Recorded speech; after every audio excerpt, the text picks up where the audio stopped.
Good morning, ladies and gentlemen. Welcome to episode 5 of the Sparkup show, where we'll be talking everything startup. I'm your host, Katekani Valoi, Morozwi, Kalanga, Ndondolovani, Njilaba Ololuko Ololautotobeka, also known as Ngwana Usadi. Last week, we spoke about getting funding for your business. Look at you, baller. Yeah. Anyway, now we're ready to let the world know about your business and start providing it with your product or service. So, we're going to discuss ways of getting your product to market and creating some buzz around your product or service. Let's have a look at some videos from people who know a lot more than I do about this topic and hear what they have to say. Remember to join the conversations using the hashtags, hashtag Sparkup, hashtag get involved, and for this episode, hashtag sell. Watch the videos.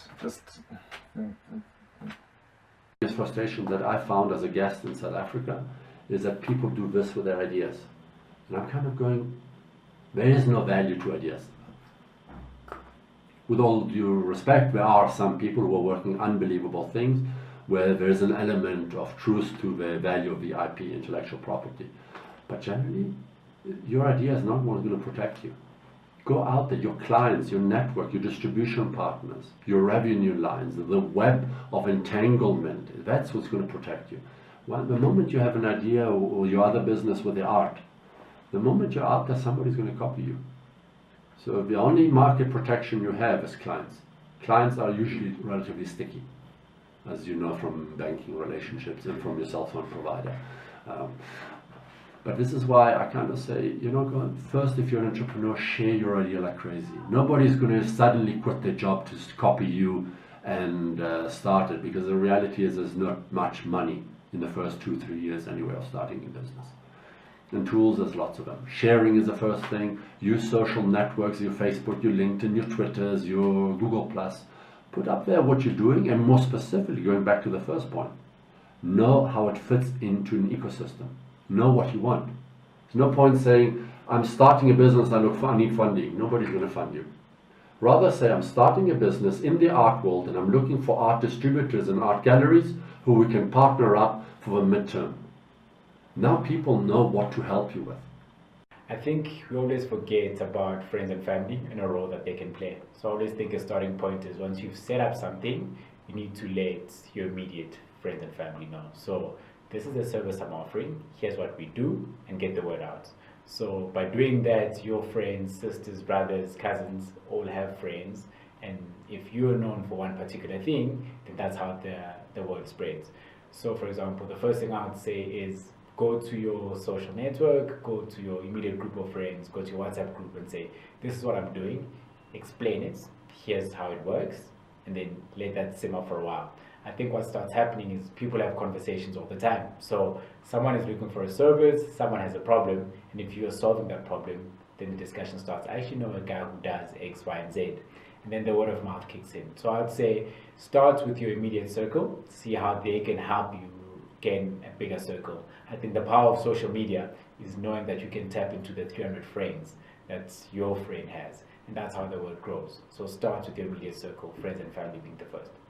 I invest in a couple of ladies events, right? So far this month I've invested in one where I sponsor the VIP packages and I give them some of my product, and then I get an opportunity to speak about my product to the rest of the audience while I have displayed something, so then some sales may come off of that.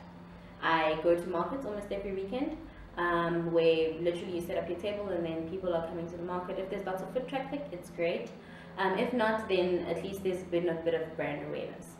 And then the last way is that I'm actually starting on this, where I am forming relationships with hair salon owners and spa owners to stock my product. I've even had some people approach me to do that, so that shows a great sign that there's some movement out there, there's some awareness of people understanding what it is that I'm selling, and them saying that they want. But access to market is really one of the most difficult things, because that's where your hustler spirit has to come out. That's it. One of my favorite quotes is by a guy called A.G. Lafley, who once said, execution is the only strategy your customer sees. That's what sales and brand building are all about, execution. And here's a heads up, guys. Your first execution is going to suck and probably make you feel awkward and feel like giving up a little bit. That's okay.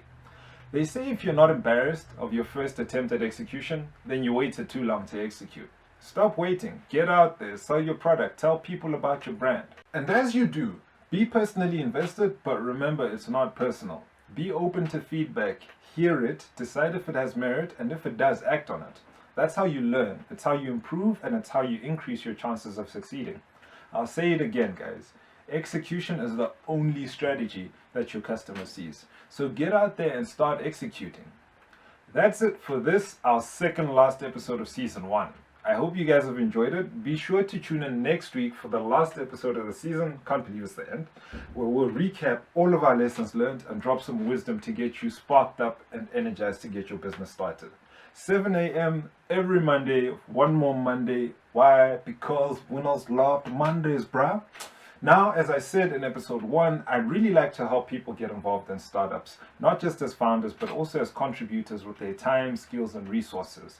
I'm trying to work on a way to connect all of these contributors and the startups in need of services. So I'll keep you guys posted on my progress, but please let me know if you have any ideas around how to get it done, or if you want to get involved as a contributor or a startup needing help. Hit me up on social media at Sparkup Show or at Mwanamusadi on Twitter and Insta, and the Sparkup Show on Facebook. Remember to follow the channel and keep the conversation going using the hashtags Sparkup and get involved on social media.